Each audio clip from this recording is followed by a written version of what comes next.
Thomas Partey leaving Arsenal isn't the best thing that can happen at this moment in time. There's been a lot of talk about Thomas Partey leaving Arsenal since the start of last season, especially with the wages that he's on, especially for his age, especially for the fact that he's been too injury prone since he's come to Arsenal, and probably over the last season and maybe one other season where he's actually been fully fit. And we all know what sort of player he is. We all know what he can do in an Arsenal shirt and how he was able to help Arsenal, especially when he's fully fit. But unfortunately, at this moment in time, especially with the wages that he's on, Arsenal and Partey camp just haven't been able to reach an agreement with his contract. And it's sad because I really wanted Partey to stay. I really think that he could provide Arsenal with a lot more. And maybe at this stage, Partey may be looking for a payday, especially with his age, especially with the amount of opportunities to get a lot of money in football, and especially be like a humongous millionaire of the hundreds to 200 millions, essentially,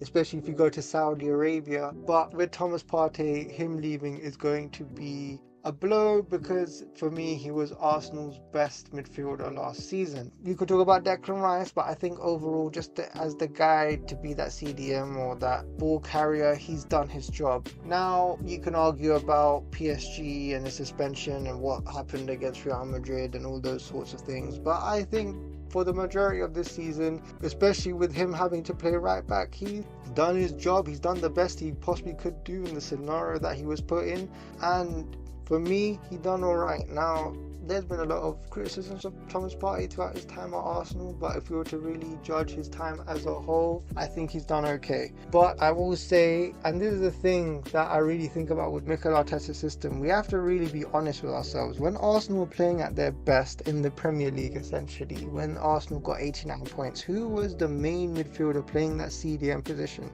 Was it Rice? Was it Odegaard? Was it Partey? Or was it somebody else? And the answer to that question was that it was none of those players, and it was actually Jorginho. And I would even make the argument that when Jorginho was playing that CDM position, Arsenal were playing very, very well, maybe even better. And it allowed other players such as Odegaard to lose his shackles and be the player that we all know he can be. Now, I'm not to say that that's a blight on Thomas Partey. I know what Thomas Partey can do, and we all seen that with the Thomas Partey, Rice and Odegaard midfield, they managed to get into the semi-finals of the Champions League, so we know what they can do. However, I do believe a player like Jorginho and what he's able to provide to Arsenal, just his more moulding player, is more suited to the system that Mikel Arteta wants to implement and is a better fit for Arsenal as a result compared to Thomas Partey, because we've seen when Thomas Partey plays on the pitch, and especially with Odegaard, there's more shackles on Odegaard. He isn't having to do as much, and that, in my opinion, is a detriment to Arsenal as a whole. Now, I like Thomas Partey as a player, but maybe there could be an argument that he isn't as much as a fit into the system compared to, say, a Jorginho. Now, that could be a big reason why Arsenal are going for a player like Zubimendi. Zubimendi is essentially another Jorginho type region, and also Arsenal are linked with Nørgaard as well. So those are two players that sort of are similar in the way that they play that CDM position compared to Thomas Partey, and that could be a big reason why Arsenal are deciding to let Thomas Partey go. Do I think it's right?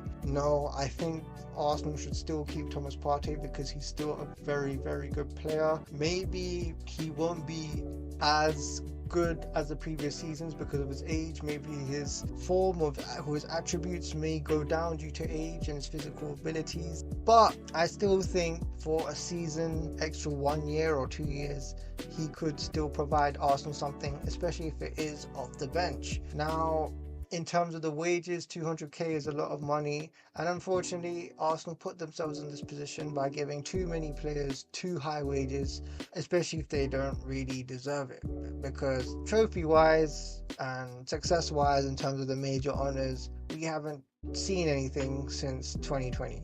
So unfortunately Arsenal put themselves in this scenario. But overall, those are my thoughts about Thomas Partey. I think Arsenal should have kept him for another season or two, but because now he's left, it's opened up the opportunities for Arsenal to go out and get a midfielder as well in the transfer window. But we all know that the main focus is the attack, but you never know, we're linked with other guys like a Gume, and maybe with Nørgaard and Zubimendi, maybe a Gume might come as well for a grand total of 30 million for Agume and Nørgaard, and with Zubimendi being 50 to 60 million, that's damn near 90 million just based on 3 midfielders. I'm not sure if that's going to happen, but you never know. But yeah, that's the end of my video. Hope to see you soon. Please like and subscribe, and let's just see what happens in this transfer window.